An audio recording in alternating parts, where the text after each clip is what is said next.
मैं कोटा जाके आया था, प्रसूताओं से मिल के आया ऑडियो नहीं आ रही है और 5 प्रसूताओं की डेथ हो गई। मैं उसको बहुत गंभीर घटना मानता हूँ कि हजारों प्रसूताएं जाती डिलीवरी के लिए अस्पताल, वहाँ पे अगर मौतें हो जाए या इन्फेक्शन हो जाए और उसके कारण से अगर मान लीजिए उनकी किडनी फेल हो गई है, भगवान करे वापस रिवाइव हो जाए, वरना वो जिंदगी भर के लिए तो डायलिसिस और या किडनी ट्रांसप्लांट, ये स्थिति बनी हुई है हकीकत में। ये बीकानेर में ही खबर आने लगी, जोधपुर से 8 प्रसूताओं की जो कल खबर आई है, तो आज मैं भी जा रहा हूँ वहाँ पर एम्स के अंदर भी पावटा के अंदर। सवाल ये नहीं कि आज मैंने पढ़ा स्टेटमेंट, ये जो है कोटा की तरह की स्थिति नहीं है जी। तो कोटा की स्थिति हमें तो मालूम नहीं। जो सरकार बताए कोटा में कोई इन्फेक्शन हुआ या ओटी में कुछ गड़बड़ हुई, दवाई में कुछ गड़बड़ हुई, तो हमें क्या पता। तो पहले आप कैसे कह सकते हो कि ये कोटा की तरह की घटना नहीं है। ये तो स्पष्ट करे कोटा की घटना क्या थी, तो मालूम पड़े पब्लिक को भाई कि कोटा की घटना अलग थी, यहाँ की घटना अलग है, यहाँ के कारण अलग है। तो ये इस प्रकार के स्टेटमेंट देना मैं समझता हूँ उचित नहीं है। ये इतना बड़ा मामला जहाँ हजारों प्रसूताएं जाती डिलीवरी के लिए, उन सब में अगर भय बैठ जाए कि मेरा क्या होगा, अगर मैं कहीं मेरे इन्फेक्शन नहीं हो जाए, मेरी मौत नहीं हो जाए, मेरी किडनी खराब नहीं हो जाए, तो क्या होगा बताओ। इतना बड़ा इश्यू है, सरकार उसको भेज रही है। मैं वेलकम करता हूँ, उन्होंने एम्स की टीम को बुलाया है। मैंने कोटा में ये बात कही थी, एम्स की टीम आ गई, स्टेट गवर्नमेंट की टीम आ गई, कल प्रिंसिपल सेक्रेटरी गायत्री राठौड़ जी आके गई। अच्छी बात है, कम से कम ध्यान सरकार का गया है। पर मैं ये कहना चाहता हूँ, आज 4 मई को भर्ती हुई थी कोटा के अंदर, 9 मई को भर्ती हुई थी, आज कितना टाइम हो गया, 1.5 महीने ज़्यादा हो गया लगभग। उसके अंदर आप बताने की स्थिति में नहीं हो, तो लोगों में चिंता व्याप्त है। सरकार को टॉप प्रायोरिटी देनी चाहिए इनको, क्योंकि हजारों लाखों प्रसूताएं पर डे जा रही है वहाँ पर अस्पतालों के अंदर, क्या बीतरी होगी उनके ऊपर। ये बहुत गंभीर मामला है, जो सरकार की लापरवाही को पब्लिक बर्दाश्त नहीं करेगी, हम भी बर्दाश्त नहीं करेंगे। हमें और ज्यादा कदम उठाने पड़ेंगे संघर्ष करने के। स्वास्थ्य मंत्री बयान भी ऐसे दे रहे हैं। अब स्वास्थ्य मंत्री जी के बयान तो जब से बने हैं तब से उनके बयान लीक से हटके आ रहे हैं, और वो बहुत अच्छे मंत्री के रूप में उनकी पहचान थी। पिछली गवर्नमेंट में जब वसुंधरा जी थी तो उनकी अच्छी पहचान थी मंत्री के रूप में। इस बार पता नहीं कौन सा ग्रह लग गया उनको, पता नहीं वो जो बयान देते हैं वो उल्टे ही पड़ रहे हैं। वो चिरंजीवी योजना के बारे में बयान जो दिया, तो मैंने भी उनको कहा जब वो मुझसे मिलने आए थे अस्पताल के अंदर, तो मैंने कहा आपने ये बयान दिया गलत है। ये गरीब अमीर सबके लिए स्कीम है चिरंजीवी योजना। हिंदुस्तान में एकमात्र राजस्थान राज्य है जहाँ 90% जनता जुड़ चुकी है, क्योंकि ये सबके लिए योजना है। बाकी जो प्रधानमंत्री जी की जो योजना है, क्या नाम उसका, आयुष्मान भारत, ये लोग गुमराह करने वाली योजना है। 5 लाख की बात तो ये अलग बात है। उसके अलावा भी जो है ये लोग जो है ये SECC एक सर्वे हुआ था मनमोहन सिंह के वक्त में, खाली उनके लिए वो योजना है, पूरी पब्लिक के लिए नहीं है। पब्लिक इतनी शरीफ है, गहरे में जाती नहीं है, उनको पता ही नहीं कि सबके लिए योजना नहीं हो। तो आप कल्पना कीजिए क्या बीतरी होगी। हमने सबके लिए ये योजना की है। हमारी योजना हिंदुस्तान में कहीं नहीं है और शायद दुनिया में भी कहीं नहीं है। आज मैं कल आया हूँ उदयपुर से, गया जालोर से आया हूँ जोधपुर। रास्ते भर लोगों के आंखों में आंसू देखे मैंने। एक किस्सा बता रहे थे उनके परिवार में क्या हुआ, किस प्रकार से फ्री इलाज हो गया, 25 लाख का बीमा, क्या लोग उसके बारे में बोलते हैं। पेंशन बुजुर्गों को 3-4 महीने मिल नहीं रही है। ठेला जो था, अरे मैं कहा मुख्यमंत्री मेरी फोटो हटा के आप अपनी फोटो लगा देते, स्कीम बंद क्यों की। ऐसे 50 पॉइंट है, सरकार को समझ में आ नहीं रही बात। नंबर 1 बात, दूसरा क्या पूछा आपने? बॉर्डर के इलाके में जो बॉर्डर एरिया में एक तरफा हो रहा है। अगर मान लो नेशनल हाईवे बने थे तो एक लाइन खींच गई थी तो भाई हमें तो 4 लेन बनानी है, 6 लेन बनानी है, तो जो इस लाइन में आएंगे वो सब एनक्रोचमेंट, जब बंगला है चाहे दुकान है, कुछ भी टूटेंगे तभी सड़कें चौड़ी होगी। किसी को एतराज नहीं हुआ। यहाँ पे चुन चुन करके सिर्फ माइनॉरिटी, मुस्लिम माइनॉरिटी के जो दरगाह या मस्जिद है, बल्कि एक गांव तो ऐसा है बड़ा जहाँ हिंदू लोग, भील भी है, दूसरी जाति राय का भी है, वो लोग उसको बनाया, उनकी वहाँ पे आस्था है उस दरगाह के अंदर। उन्होंने कहा एक मुस्लिम का घर है हमारे गांव के अंदर, बाकी सब हम दूसरे हिंदू लोग रहते हैं, उसको गिरा दिया। तो ये क्या कारण है कि आप चुन चुन करके इस प्रकार की हरकतें कर रहे हो? अमित शाह जी को जवाब देना चाहिए कि क्या आप क्या चाहते हो अल्टीमेटली। तो वो आगे गए बीकानेर, उसके बाद में हरकतें हुई है। कल रात को आए थे डेलीगेट उनके बाड़मेर वालों के, मैंने उनको तसल्ली दी कि आप शांति बनाए रखें। हमने गृह मंत्री जी को टैग किया, मेरा ट्वीट या एक्स, तो मैं उम्मीद करता हूँ कोई इनको जवाब देंगे जनता को। एक बात तो ये रही। लेकिन तीसरी बात जो घटना हुई है कल लखनऊ में हुई है, यूपी में हुई है, 15 बच्चे मर गए, 15 जो डेथ हुई कल, ये घटना ही कोई मामूली नहीं है। क्या हमारी सरकार इंतजार कर रही है कि ऐसी घटना का? मैं सरकार को कहना चाहूंगा, हमने करीब 400-500 करोड़ रुपए खर्च करके जयपुर में कोचिंग हब बना दिया है 140 इंस्टीट्यूशन के लिए। 140 लोगों ने जमा कर दिए पैसे।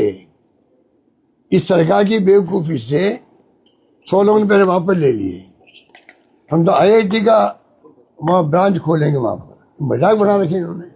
IIT को अगर आपको एक यूनिट खोलनी, वहाँ पर नया भवन बना दीजिए उनके लिए। पर जो हमने काम किया कि जो करीब 1 लाख बच्चे तो गोपालपुरा बाईपास में पढ़ रहे होंगे। घटना हो चुकी है दिल्ली में, बच्चे मर चुके हैं पानी के अंदर डूब करके अंडरग्राउंड में। गोपालपुरा में गैस से 25-30 बच्चे घायल हो गए। तो क्या सरकार इंतजार कर रही है कि यूपी की तरह घटना यहाँ पर हो? क्या चाहती है सरकार? क्यों उसको बंद कर रखा है? बड़ी बड़ी बिल्डिंग टूट जाएगी, लाइब्रेरी भी है उसके अंदर, सारी सुविधाएं हैं, फूड कोर्ट भी है बच्चों के लिए, अच्छे माहौलों में बच्चे पढ़ सकते हैं, अच्छा माहौल उनको मिलेगा सब तरह से। समझ के परे है कि क्यों इस प्रकार की हरकतें कर रही है।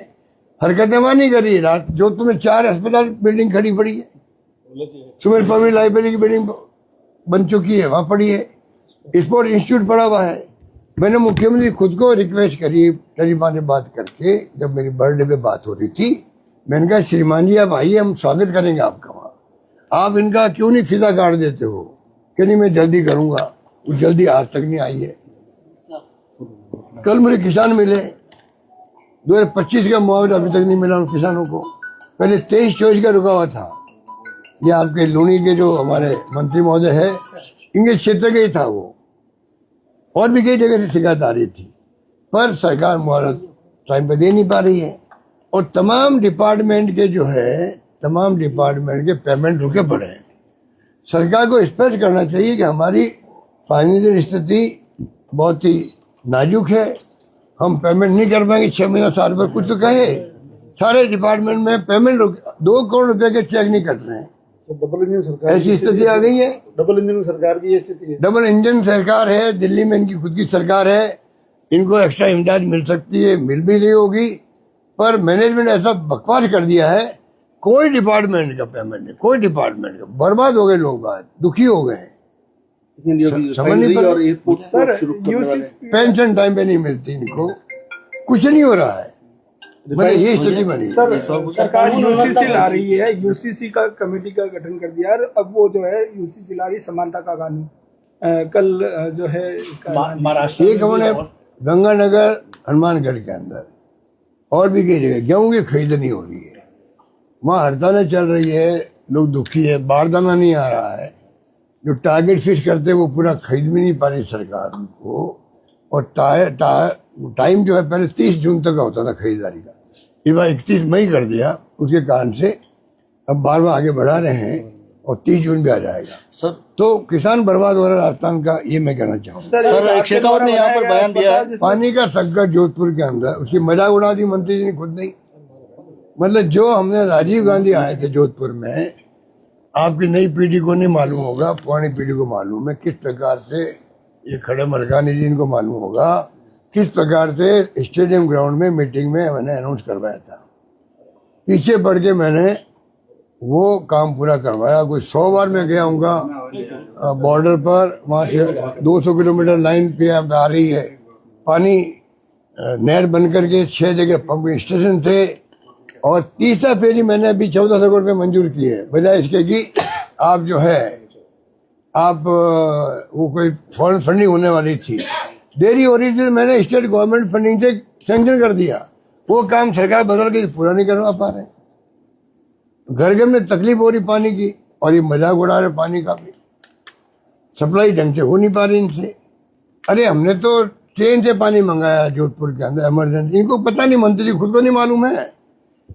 मणई से मताने से पानी ट्रेन पर इमरजेंसी स्कीम बनी थी, पाइपलाइन रंसी गांव से पाइप बिछवाए, स्टील अथॉरिटी ऑफ इंडिया से बड़े बड़े पाइप आए थे, जब जाके आप पानी पहुंचा जोधपुर में और पानी पिलाया जोधपुर को, ट्रेनों से पानी आया है।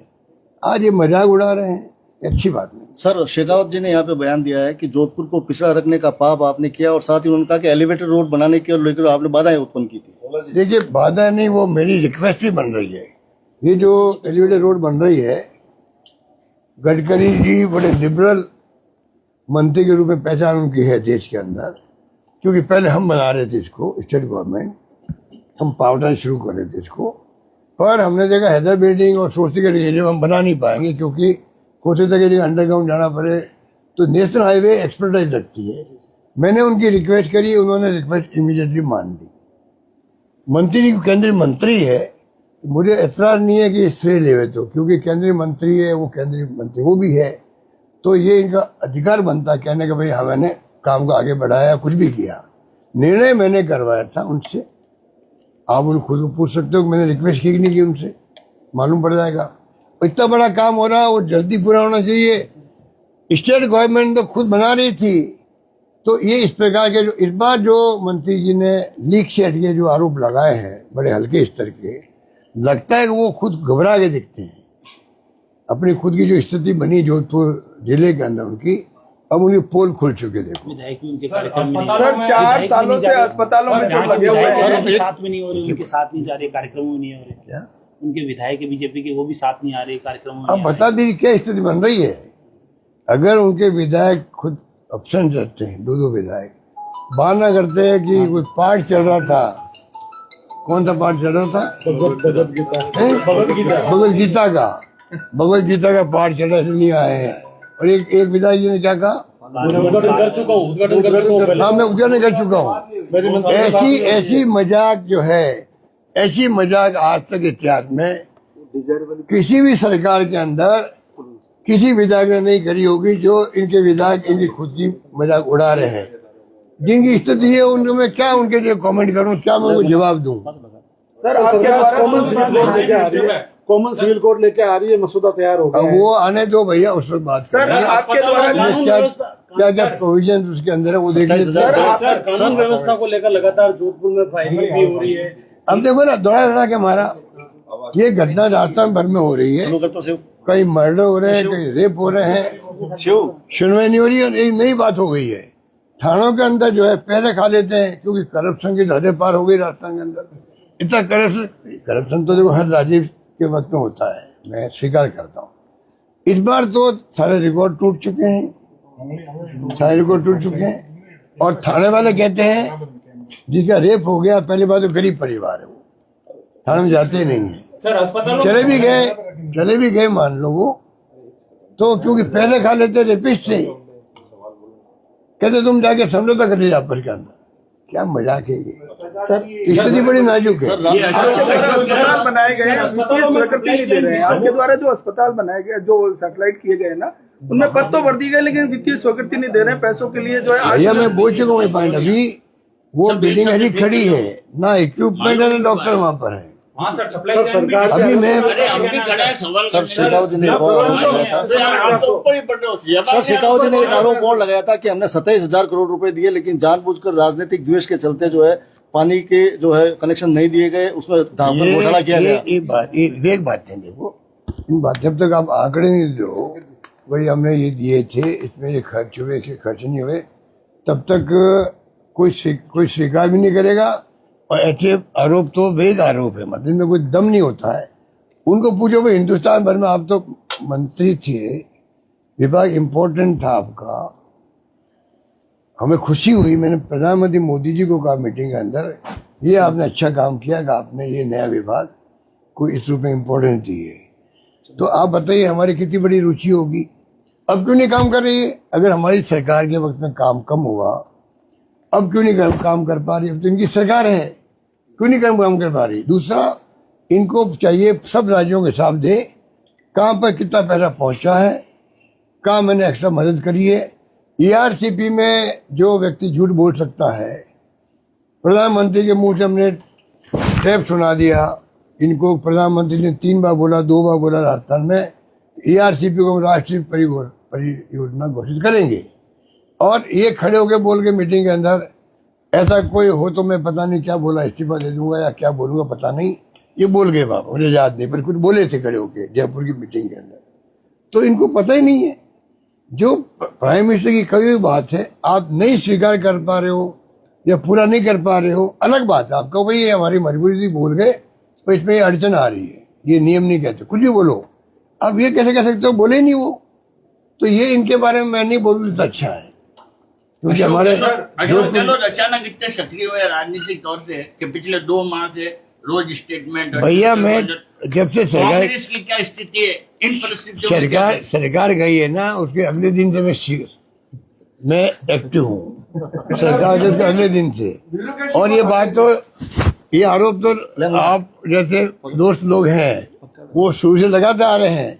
मैं तो बात सुनो, मैं बात शुरू मैं ही नहीं बात सुनिए, मैं सबको सलाह दूंगा जो बहुत सीनियर नेता, उनको पूरी एक्टिव रहे, वो एक्टिव रहे, आपस में कंपटीशन करें हम सब आपस के अंदर, जिससे कि सबकी हेल्थ अच्छी रहे। स्वास्थ्य अच्छा रखने के लिए जरूरी है कि आदमी एक्टिव रहना चाहिए। और पब्लिक में जिंदगी निकाल दी है, अगर हम पब्लिक में नहीं जाए तो बीमार पड़ जाते हैं।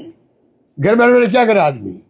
तो चाहे रिटायर्ड ब्यूरोक्रेट हो, चाहे रिटायर्ड क्या कोई भी नौकरी वाला हो, 60 साल का इंतजार नहीं करे, वो 70, 80, 90, 100 तक प्रयास करता रहे काम करने का, हेल्थ अच्छी रहेगी। सर ऑपरेशन लोटस गहलोत सरकार, अब चौथी बार गहलोत सरकार तो देखो 3 बार भी कम तो नहीं होता है, बाकी तो हाईकमान जाने कि किसको क्या फैसला करना, ये काम मेरा नहीं है। सर राजस्थान में भी ऑपरेशन लोटस चल रहा है क्या सर वापस? अब भैया मेरे मुंह से मत करवाओ, ये सरकार डेमोक्रेसी खत्म कर रही है। बंगाल में 80 में से 60 MLA अलग, 28 में से 20 MP गायब, कल 6 MP चले गए। ये तो राजस्थान की बात, घोड़े और गधे और भैंस और बकरी जैसे बिकते हैं, उस प्रकार MP बिकने लग गए हैं देश के अंदर, और MLA बिकने लग गए हैं। इस कारण से ये सब नौबत आ रही है, ये बर्बाद कर देंगे डेमोक्रेसी को। अगर पब्लिक नहीं चाहती, अभी भी युवा पीढ़ी आगे नहीं आई, तो पता नहीं देश का भविष्य क्या होगा, मैं कह सकता हूँ। राजस्थान के परिप्रेक्ष्य में बताओ सर, राजस्थान के। और राहुल गांधी जी ने जो संविधान की बचाने की जो कैंपेन शुरू करी है, वो जो कोटा में प्रोग्राम हुआ था उसी का पार्ट था। बच्चों पे क्या बीत रही है एग्जाम को लेकर, नीट को लेकर के, क्या सरकार पैसा वसूल कर रही है और कितना खर्च कर रही है, सारे आंकड़े में प्रस्तुत करी। पूरे देश के नौजवान मालूम पड़ गया, इतना पैसा रेवेन्यू आ रहा है इनका बच्चों से, इतना इनका बजट है शिक्षा का। अब बताइए इससे बड़ी शर्म की बात क्या होगी?